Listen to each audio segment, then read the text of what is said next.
السلام علیکم ناظرین، میں محمد اسلم حسین سیاست کی خبروں میں آپ سب کا استقبال کرتا ہوں۔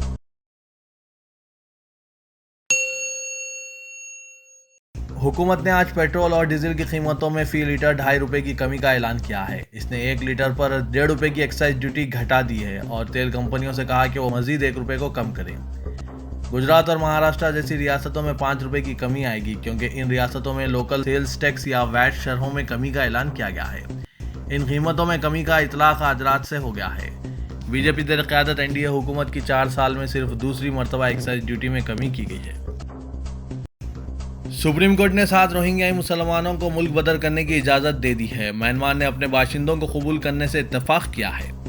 تحت کی عدالت نے ان روہنگیائی باشندوں کو غیر قانونی تارکین وطن قرار دیا تھا اور یہ کہا گیا تھا کہ میانمار نے اپنے شہریوں کی حیثیت سے انہیں قبول کرنے سے اتفاق کیا ہے۔ Chief justice Ranjan Gogoi, justice SK کول اور KM جوزف پر مشتمل ایک بینچ نے کہا کہ اس درخواست پر غور کیا گیا، لیکن ہم کو اس فیصلے میں مداخلت نہیں کرنی ہوگی کیونکہ ان کے آبائی ملک نے انہیں اپنے شہریوں کی حیثیت سے قبول کر لیا ہے۔ ابتدائی سطح پر اردو کے معیار تعلیم کو بلند کرنے پر زور دیتے ہوئے قومی کونسل برائے فروغ اردو زبان نئی دہلی کے ڈائریکٹر ڈاکٹر شیخ عقیل احمد نے کہا کہ جب تک اردو کو پرائمری سطح پر رائج نہیں کیا جاتا اور اس کی تعلیم و تدریس کا معقول انتظام نہیں ہو جاتا، تب تک اردو کی ترقی نہیں ہو سکتی۔ یہ بات انہوں نے ایک خصوصی انٹرویو میں کہی۔ انہوں نے اس بات پر افسوس کا اظہار کیا کہ پرائمری سطح پر اردو کی تعلیم نہ ہونے کی وجہ سے اسکولوں سے اردو غائب ہوتی جا رہی ہے، جس کے لیے کہیں نہ کہیں ہمارا اردو معاشرہ بھی ذمہ دار ہیں۔ انہوں نے مزید وضاحت کرتے ہوئے کہا کہ اردو کی تنظیمیں اور ادارے بھی اس سمت میں کوئی مثبت قدم اٹھانے میں ناکام ہیں اور اردو اساتذہ بھی اس تعلق سے سنجیدہ نہیں ہیں۔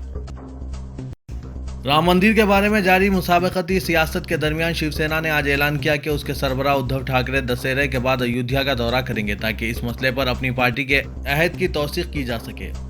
ممبئی میں واقع پارٹی کے ہیڈ کوارٹر سینا بھون میں رام جنم بھومی ٹرسٹ کے سربراہ جے شران جی مہاراج اور ٹھاکرے کی ملاقات کے ایک روز بعد یہ اعلان سامنے آیا ہے۔ شران جی مہاراج نے ٹھاکرے کو ایودھیا کے دورے کے لیے مدعو کیا اور ان سے کہا کہ ٹرسٹ کو رام مندر کی تعمیر کے لیے سینا کی اعانت درکار ہے۔ شیو سینا کے ذرائع نے کہا کہ ٹھاکرے اپنے دورے ایودھیا کی تاریخ کا اعلان پارٹی کی سالانہ دسہرہ ریالی میں کریں گے، جو ممبئی میں 19 اکتوبر کو منعقد شدنی ہے۔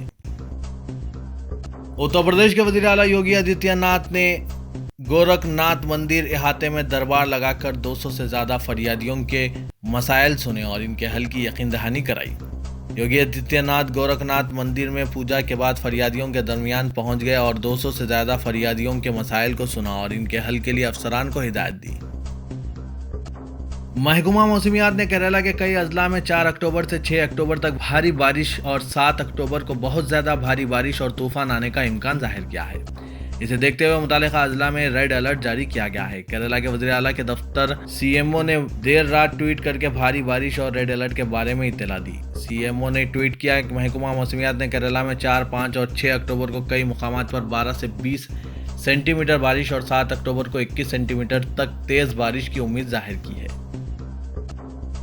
ایمنسٹی انٹرنیشنل انڈیا نے آج بتایا کہ حکومت ہند روہنگیا تارکین وطن کے خلاف انتھک مہم چلا رہی ہے اور اس طبقے کے 7 افراد کو واپس کر دینے کا فیصلہ ملک میں پناہ حاصل کرنے کے خواہش مند تمام افراد کے لیے ایک خطرناک مثال ہے۔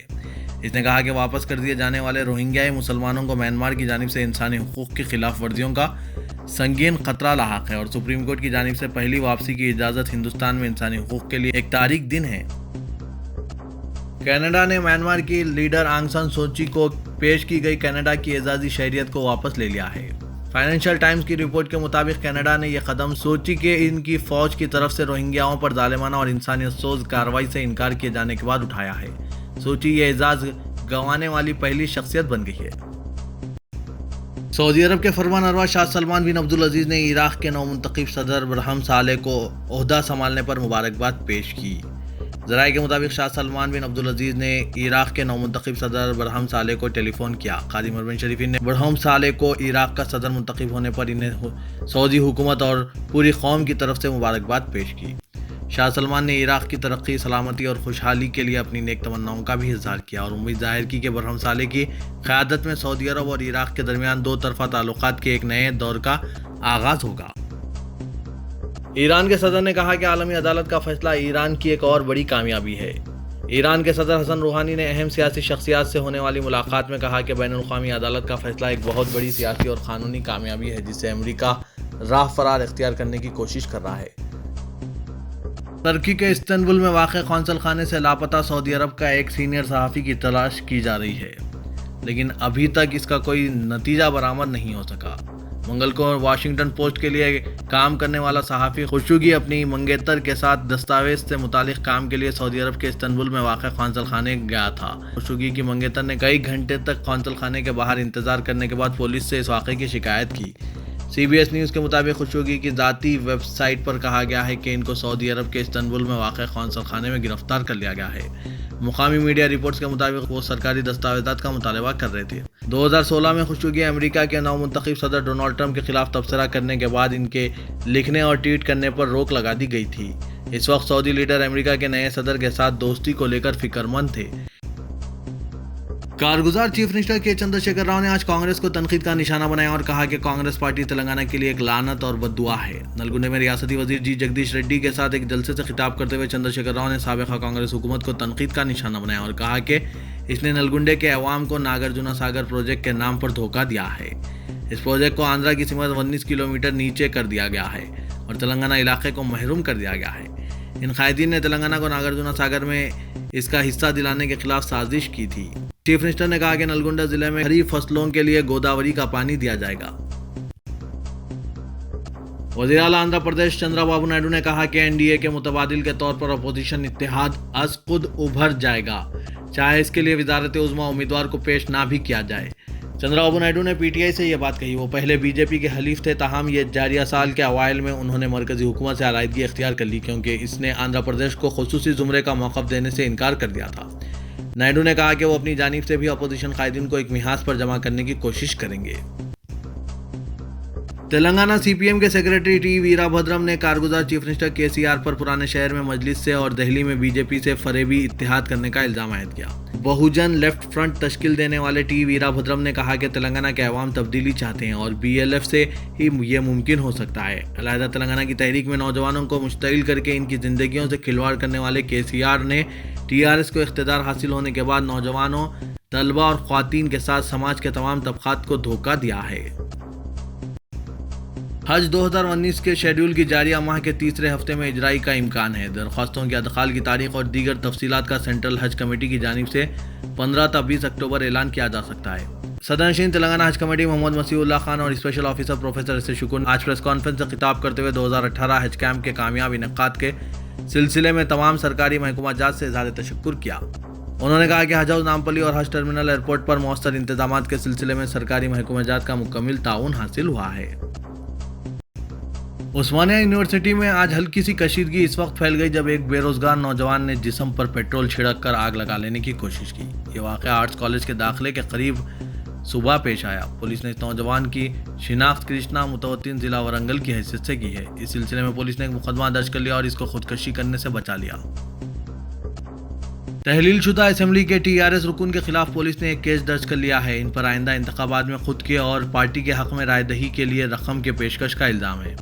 حلقہ اسمبلی یلا ریڈی کے TRS امیدوار رویندر ریڈی کے خلاف IPC سیکشن 171E رشوت دینے پر سزا کے تحت کیس درج کر لیا گیا ہے۔ کانگریس کے ایک مقامی قائد نے الیکشن کمیشن سے اس بارے میں شکایت کی تھی۔ تاندوڑ کی پرامن فضا کو مقدر کرنے کی ناپاک سازش کے تحت کل رات شرپسندوں نے یہاں حیدرآباد روڈ پر لوری پارکنگ کے قریب مسجد حسن میں خنزیر کاٹ کر پھینک دیا، جس سے مسلمانوں میں غم و غصے کی لہر دوڑ گئی۔ برہم مسلم نوجوان اس واقعے کے خلاف احتجاجی ریلی نکالنے بضد تھے، تاہم مقامی مسلم ذمہ داران اور قائدین نے پولیس کی اپیل پر ان نوجوانوں کو اس سے باز رکھا۔ تفصیلات کے مطابق مسجد حسن کے مؤذن آج نماز فجر کی اذان دینے کی غرض سے حسب معمول جب مقفل مسجد کی گیٹ کھول کر اندر داخل ہوئے تو وضو خانے کے قریب خون میں لت پت ایک مردہ خنزیر پڑا ہوا دیکھا، جسے انہوں نے مسجد کے باہر پھینک دیا اور خون آلود مقام کو دھو دیا۔ بعد ازاں مسجد میں مصلیوں کی آمد شروع ہوئی اور متولی محمد خورشید حسین بھی جب مسجد پہنچے تو انہیں اس واقعے سے مؤذن نے واقف کروایا۔ نماز فجر کی ادائیگی کے فوری بعد اس واقعے کی اطلاع circle inspector police Pratap lingam کو دی گئی، جس کے بعد وہ پولیس کی جمعیت کے ساتھ مسجد پہنچ گئے۔ پولیس نے مسجد کے باہر پھینکے گئے اس خنزیر کو اپنی تحویل میں لے لیا اور پولیس اسٹیشن منتقل کر دیا۔ اس واقعے کی اطلاع عام ہوتے ہی برہم نوجوانوں کی کثیر تعداد مسجد حسن پہنچ گئی، جنہیں مسلم قائدین نے صبر اور حوصلے کی تلقین کی۔ اس موقع پر سرکل انسپکٹر پولیس نے تمام برہم مسلمانوں سے اپیل کی کہ وہ اس معاملے میں پولیس کے ساتھ تعاون کریں۔ ناظرین، یہ تھا آج کا خبرنامہ، دیجیے اجازت، اللہ حافظ۔